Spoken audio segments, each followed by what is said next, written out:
जो ईमानदारी के सर्टिफिकेट देते थे उनका कैसे एक के बाद दूसरा मंत्री जेल गया और जेल के बाद बेल भी नहीं हुई, और साल भर से ये कभी सत्येंद्र जैन जी को, कभी मनीष सिसोदिया जी को, कभी संजय सिंह जी को, इन सबको ईमानदारी के सर्टिफिकेट माननीय मुख्यमंत्री अरविंद केजरीवाल जी बांट रहे थे। अभी तो सत्ता है तो वो जो बोलेंगे वो चलेगा। जब सत्ता नहीं रहेगी और जो कैग की रिपोर्ट आ रही हैं, जो हिंडनबर्ग की रिपोर्ट आ रही है, उनकी इन्वेस्टिगेशन होगी न्यूट्रल, तब पता चलेगा कौन ईमानदार है कौन बेईमान है। अभी तो उनके पास सत्ता है, वो कुछ भी बोल सकते हैं। शराब घोटाला तो घोटाला है बाय केजरीवाल, घोटाला फॉर केजरीवाल एंड घोटाला ऑफ केजरीवाल। अरे शराब घोटाले के मास्टरमाइंड और किंगपिन और सरगना ही केजरीवाल है। इस साजिश के तहत 2 नवंबर को अरविंद केजरीवाल को ईडी ने समन किया।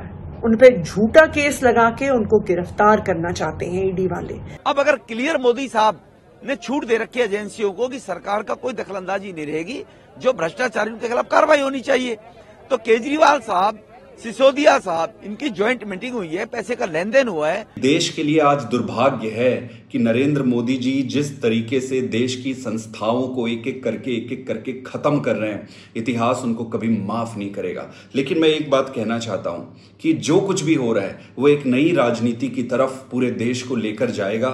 जो ईमानदारी के सर्टिफिकेट देते थे उनका कैसे एक के बाद दूसरा मंत्री जेल गया और जेल के बाद बेल भी नहीं हुई, और साल भर से ये कभी सत्येंद्र जैन जी को, कभी मनीष सिसोदिया जी को, कभी संजय सिंह जी को, इन सबको ईमानदारी के सर्टिफिकेट माननीय मुख्यमंत्री अरविंद केजरीवाल जी बांट रहे थे। सच्चाई ये है कि जब से सत्ता में आए हैं, एक के बाद दूसरा इनका नेता भ्रष्टाचार में लिप्त पाया गया, और आप पिछले 8-9 वर्षों की कड़ी एक के बाद दूसरी देखिए कि कैसे व्यापक भ्रष्टाचार आम आदमी पार्टी ने दिल्ली से लेकर पंजाब तक किया है। पंजाब में तो सरकार बनने के 2 महीने के अंदर ही इनके स्वास्थ्य मंत्री को भ्रष्टाचार के चलते इस्तीफा देना पड़ा। आज हालत ये है कि ये पता नहीं कि इनके मंत्री जेल में ज्यादा हैं कि बाहर हैं। तो इसलिए मैं कहना चाहता हूं, जिसका मुखिया ही ऐसा हो जो ईमानदारी के सर्टिफिकेट बांटता हो, तो पता है कि आशीर्वाद किसका था, किसके कहने पे भ्रष्टाचार हो रहा था और पूरा षड्यंत्र कहां से रचा जा रहा था। तो ये बात सबको मालूम थी कि देश के लिए आपको सर्वोच्च बलिदान देना पड़ेगा, और मुझे लगता है कि अब वो समय आ गया है कि आपको देश की खातिर सब कुछ देना पड़ेगा। और हमारे नेता हों या कार्यकर्ता हों, जेल जाने से कोई नहीं डरता है। इतना साफ है कि अब केंद्र सरकार ने पूरा मन बना लिया है कि किसी तरीके से भी बाय हुक बाय क्रुक आम आदमी पार्टी को ख़त्म किया जाए। आम आदमी पार्टी से सबसे ज़्यादा परेशान है केंद्र सरकार। जितने हमले आम आदमी पार्टी पे हुए, उतने हमले आज तक भारत के इतिहास पे किसी में नहीं हुए। तो अब सिर्फ ये मंशा है कि आम आदमी पार्टी को ख़त्म किया जाए। 170 मुकदमे किए गए हमारे विधायकों के ऊपर, कोई नहीं टूटा। कोई टूट के भारतीय जनता पार्टी में शामिल ना होने के लिए तैयार है, ना शामिल हुआ। तो अब ये है कि किसी तरीके से अरविंद केजरीवाल को गिरफ्तार किया जाए, अरविंद केजरीवाल को जेल में डाला जाए, इनके बड़े बड़े नेताओं को जेल में डाला जाए और आम आदमी पार्टी को समाप्त किया जाए। कल मनीष सिसोदिया को भी जमानत नहीं मिली और उनका इस तरह से कोर्ट की तरफ से भी कहा है कि 338 करोड़ का पूरा इसमें मामला है, और इस समय चार्जशीट आ चुका है सामने, और वो इस तरह से साबित भी हो रहा है। टेंटेटिवली उन्होंने कोर्ट, जिस तरीके से सुप्रीम कोर्ट की सुनवाई मैंने देखी और कोर्ट ने लगातार ईडी से सख्त सवाल पूछे और ईडी के पास कोर्ट के सवालों का जवाब नहीं था,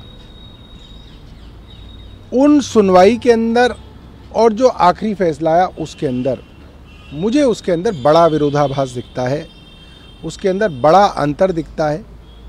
ये अंतर क्यों है, मैं तो एक छोटा सा आदमी हूँ, मैं नहीं समझ पाया, मगर ये दुर्भाग्यपूर्ण है। केंद्रीय मंत्री अनुराग ठाकुर, उनकी तरफ से बयान है, उन्होंने कहा है कि जो लोग ईमानदारी का सर्टिफिकेट बांटते रहते थे अरविंद केजरीवाल, उनके ज़्यादातर मंत्री एक एक करके अब जेल जा रहे हैं, और अब तो ये बताना मुश्किल है कि बाहर ज़्यादा मंत्री हैं या जेल में ज़्यादा मंत्री हैं। अब देखिए, अनुराग ठाकुर जी के पास अभी तो सत्ता है तो वो जो बोलेंगे वो चलेगा। जब सत्ता नहीं रहेगी और जो कैग की रिपोर्ट आ रही हैं, जो हिंडनबर्ग की रिपोर्ट आ रही हैं, उनकी इन्वेस्टिगेशन होगी न्यूट्रल, तब पता चलेगा कौन ईमानदार है कौन बेईमान है। अभी तो उनके पास सत्ता है, वो कुछ भी बोल सकते हैं।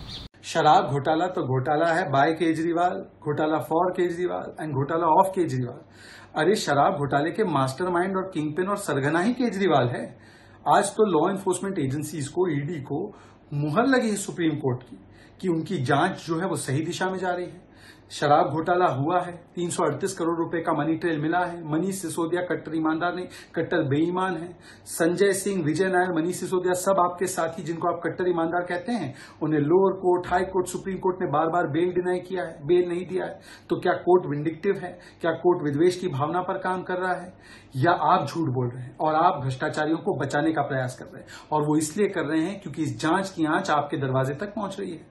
ये तो कोर्ट के सामने बात आ चुकी है एविडेंस के रूप में कि किस प्रकार से दिल्ली सरकार के सर्वोच्च पदों पर बैठे हुए व्यक्तियों के एक्टिव कनाइवेंस और कंस्पिरेसी के साथ ये शराब घोटाला किया गया। क्या आपकी जानकारी के बगैर ये भ्रष्टाचारी पॉलिसी आई?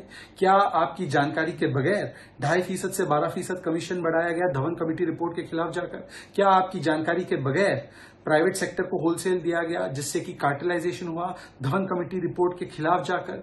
जो सारे निर्णय अवैध तरीके से लिए गए ताकि शराब घोटालेबाजों को बड़ा मुनाफा कमाने का मौका मिले और वो आपको सामने घूस दे सके, क्या ये आपकी जानकारी के बिना हुआ? 164 का स्टेटमेंट है कि ये सब आपकी जानकारी के साथ ही नहीं, आपके संरक्षण में हुआ, आपके नॉलेज में हुआ और आपके घर में आपकी मौजूदगी में हुआ। क्या ये सच नहीं है कि विजय नायर को ही आपने एक प्रकार से अपने शराब घोटालेबाजों के साथ उन्हें मिलाने का और फोन पर उनकी बात कराने का काम फेस टाइम कॉल के द्वारा किया गया था? आज सवाल बनता है कि जब जांच एजेंसियां कानून के हिसाब से काम करते हुए सरगने के पास पहुंच रही है तो आप विक्टिमहुड कार्ड क्यों खेल रहे हैं? आपको तो जवाबदेही देनी चाहिए, रिपोर्ट कार्ड देना चाहिए। भारतीय जनता पार्टी को आम आदमी पार्टी से डर लगता है। दिल्ली और पंजाब में हो रहे हर काम से डर लगता है, फ्री बिजली से डर लगता है, अच्छे स्कूलों से डर लगता है, मोहल्ला क्लिनिक से डर लगता है। इसीलिए वो झूठे केस करके आम आदमी पार्टी के नेताओं को जेल में डालना चाहती है, पार्टी को खत्म करना चाहती है। इसी साजिश के तहत 2 नवंबर को अरविंद केजरीवाल को ईडी ने समन किया। उन पे झूठा केस लगा के उनको गिरफ्तार करना चाहते हैं ईडी वाले, भारतीय जनता पार्टी वाले। पर मैं भारतीय जनता पार्टी को बता दूं कि हम जेल जाने से नहीं डरते, हम उनके झूठे केसेस से नहीं डरते। हम देश के लोगों के लिए, देश के हर आम आदमी के लिए काम करते रहेंगे। केजरीवाल साहब जो मुलजिम हैं, को एक्यूज्ड भी उस केस में हैं, उन्होंने बयान दिए कि हमारी मीटिंग केजरीवाल साहब ने कराई और केजरीवाल साहब ने कहा था कि शराब के ठेकेदारों से कि मेरे आदमी इनसे खुल के बात करो और जो ये करेंगे वो फाइनल होगा। ऑनरेबल सुप्रीम कोर्ट ने टिप्पणी की है कि सिसोदिया की कल जमानत जब कैंसिल हुई थी कि इसमें संदिग्धता नजर आती है, लगभग 350 करोड़ रुपए का घोटाला हुआ है, 1000 करोड़ का घोटाला हुआ है, 3500 करोड़ का। तो उसके लिए केजरीवाल से पूछताछ नहीं होनी चाहिए। देश के प्रधानमंत्री मोदी जी जब 14 में पीएम बने थे, उन्होंने कहा था ना खाऊंगा ना खाने दूंगा। देश की जनता की मांग थी, इसलिए अब एजेंसियां अपना काम कर रही हैं। सीबीआई, ईडी किस लिए बनाई गई थी? इसी प्रकार के भ्रष्टाचारियों की जांच करने के बाद जो गरीब के, जनता के पैसे को लोग खाते हैं, एक नेक्सस बनता है ब्यूरोक्रेट्स, पॉलिटिशियंस, सब लोगों का मिलकर और भ्रष्टाचारी उद्योगपति ऐसे जो लोग होते हैं उनका, उस नेक्सस को तोड़ने का काम प्रधानमंत्री जी को करना चाहिए, नहीं करना चाहिए? ये मैं पूछना चाहता हूं दिल्ली वालों से। ये केजरीवाल एंड कंपनी जो है, इनके रफूगर विक्टिम कार्ड खेलने के माहिर हैं, विक्टिम कार्ड खेलते हैं। मैं पूछना चाहता हूं कि अब वो जवाब दें इस बात के लिए कि आपने शराब का जो कमीशन है वो 12% क्यों किया ठेकेदारों का? क्या इंटरेस्ट था आपका? आपने पब और ठेके खोलने के लिए 3 बजे तक छूट क्यों दी? आपने औरतों के लिए भी अलग पब बनाने के लिए उनको लाइसेंस क्यों दिए ठेकेदारों को? तो ये सब चीजें संदिग्ध हैं और इसीलिए केजरीवाल साहब से ईडी पूछताछ कर रही है। और देश की मांग थी, देश को खोखला भ्रष्टाचार कर रहा था। ऐसे बड़े बड़े घोटाले, लोग कहते थे नेता लोग जेल नहीं जाते हैं, भ्रष्टाचार ये करते हैं, आपस में एक दूसरे से सेटिंग करके उसकी सरकार आएगी, वो बचाएगा, उसकी वो बचाएगी। अब अगर क्लियर मोदी साहब ने छूट दे रखी है एजेंसियों को कि सरकार का कोई दखलंदाजी नहीं रहेगी, जो भ्रष्टाचारियों के खिलाफ कार्रवाई होनी चाहिए। भारतीय जनता पार्टी और नरेंद्र मोदी का एकमात्र उद्देश्य यही है कि किसी भी तरीके से अरविंद केजरीवाल को खत्म किया जाए। पहले उन्होंने लीगल तरीके से चुनाव के माध्यम से खत्म करने की, रोकने की कोशिश की। इन्होंने दिल्ली में कोशिश की, ये फेल हो गए। फिर इन्होंने पंजाब में कोशिश की, ये फेल हो गए। और जब गुजरात में आम आदमी पार्टी गई तब इनको समझ आना बंद हो गया कि इसको कैसे डील किया जाए। फिर इन्होंने सोचा कि लीगल तरीके से, ईमानदारी से केजरीवाल को हराना मुश्किल ही नहीं, नामुमकिन है। फिर इन्होंने षड्यंत्र शुरू किया और षड्यंत्र के तहत जितने भी मुख्य और बड़े लीडर थे आम आदमी पार्टी के, एक एक करके उनको झूठे आरोपों से, झूठे केसेस में अरेस्ट करना शुरू किए। अरेस्ट करने के बाद भी इन्होंने देखा कि यार पार्टी तो टूट नहीं रही है, पार्टी तो दिन दूनी रात चौगनी बढ़ रही है।